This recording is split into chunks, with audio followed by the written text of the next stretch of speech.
and welcome to Prudent Media. My name is Sachin Chatte and on this program we take a look at the latest releases. Today we will also take a look at some of the memorable Christmas season movies. But first, let's take a look at this week's release, which is Rohit Shetty's Cirkus. Over the years, Rohit Shetty has created his own brand of cinema. His cop universe, that's Singham, Simba and Suryavanshi, has fared better than his other films with the exception of the Golmaal franchise. And say what you will about his harebrained nature of his films, they do have a fan following. His standalone films though, like Bol Bachchan, Chennai Express, Dilwale, have been a bit of a slog, and the latest offering, Cirkus, also goes straight into that category. Inspired by William Shakespeare's early play, The Comedy of Errors, which has been adapted in Hindi cinema twice, once as Do Duni Char with Kishore Kumar and Asit Sen, and then as Angur with Devan Verma and Sanjeev Kumar. Now, incidentally, both films were written by Gulzar and the latter one was also directed by him. Sadly, Cirkus is not even a patch on those two memorable films. How could anyone go so wrong with a plot about a case of mistaken identity of twins which has so much potential? Blame it on the screenplay to begin with, and even the direction, it looks uninspiring. You can't bring this plot down to a Golmaal style of storytelling and expect it to work. The writing is extremely lazy and lame, and even the standard Rohit Shetty stunts and action is missing because there is no scope for it here. The film opens in the 1940s where two pairs of twins are swapped because the doctor wants to do a social experiment and make a point about the parvarish, that is their upbringing, being more important than their lineage. Now, K.A. Abbas explored a similar theme in that classic film called Awara back in 1951, but that was a serious affair. The kids grow up and we have two Roys played by Ranveer Singh and two Joys played by Varun Sharma. The first Roy and Joy live in Ooty and own a circus, while the other Roy and Joy, they run their own business in Bangalore as it was known then.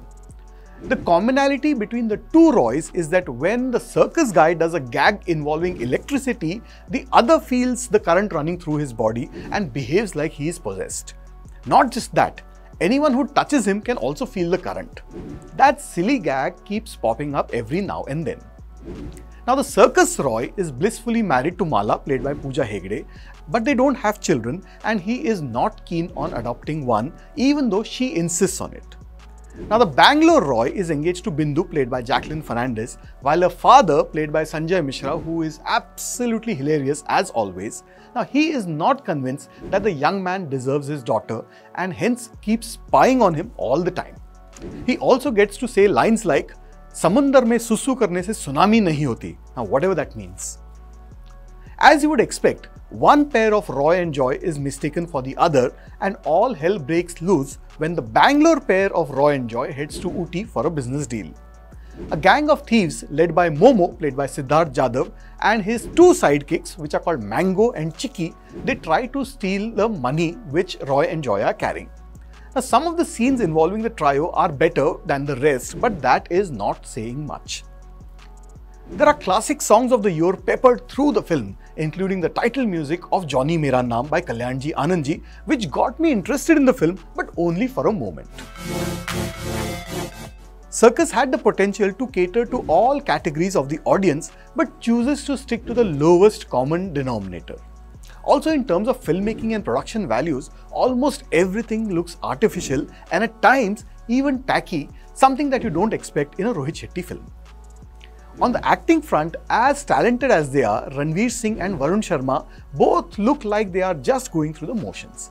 Siddharth Jadhav and Sanjay Mishra, on the other hand, infuse some much needed life in the proceedings of this film, which is a tragedy of errors. I'm going to go with 2 out of 5 stars for Rohit Shetty's Cirkus. If at all you want to watch a film, watch Gulzar's Angur. Well, since it's Christmas time, we are going to talk about a few Christmas movies which have become very popular over the years. I'm going to pick 5 of my favorite Christmas movies. The first film is National Lampoon's Christmas Vacation. This is one of those easygoing, entertaining films in the installment of the Griswold family saga.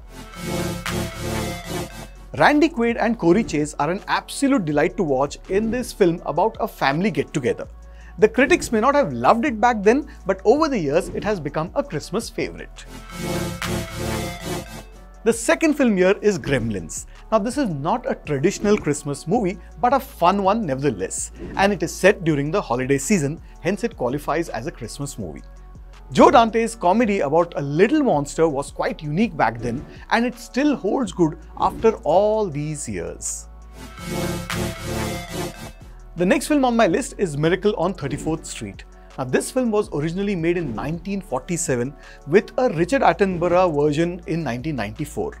Now this is a lovely story about a man who claims to be Santa Claus, and the matter also actually goes to court. Well, the fact that there have been two versions and both have been good goes to show how lovely this film is. The next film, well, not completely unexpectedly, it is Die Hard. John McClane, played by Bruce Willis, goes to LA to see his wife, and it all doesn't go according to plan in this John McTiernan classic. Why say ho ho ho when you can say yippee-yay-kay, and I can't quite say the next word on television here. Talk of a one-man army film or a Christmas Eve flick, and Die Hard is right up there. And this next film is also a big-time favorite, that is Home Alone. This could well be everyone's favorite Christmas movie, where Macaulay Culkin, a little boy who is left alone at home, he has to deal with two thieves played by Joe Pesci and Daniel Stern, and he has to also outwit them with ingenious ideas. Director Chris Columbus gave us a film that is an absolute delight to watch during Christmas season and off it as well.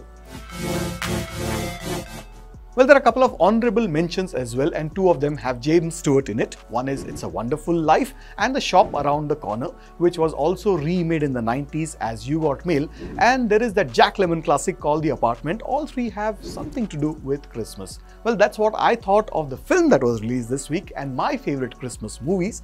Do let us know what are your favorite Christmas movies and what you thought of Cirkus. Do write into us. Our address is features@prudentmedia.in. And I'll be back with you next week, not only with the movie review, but the best films of 2022. Till we meet again, this is Sachin saying goodbye.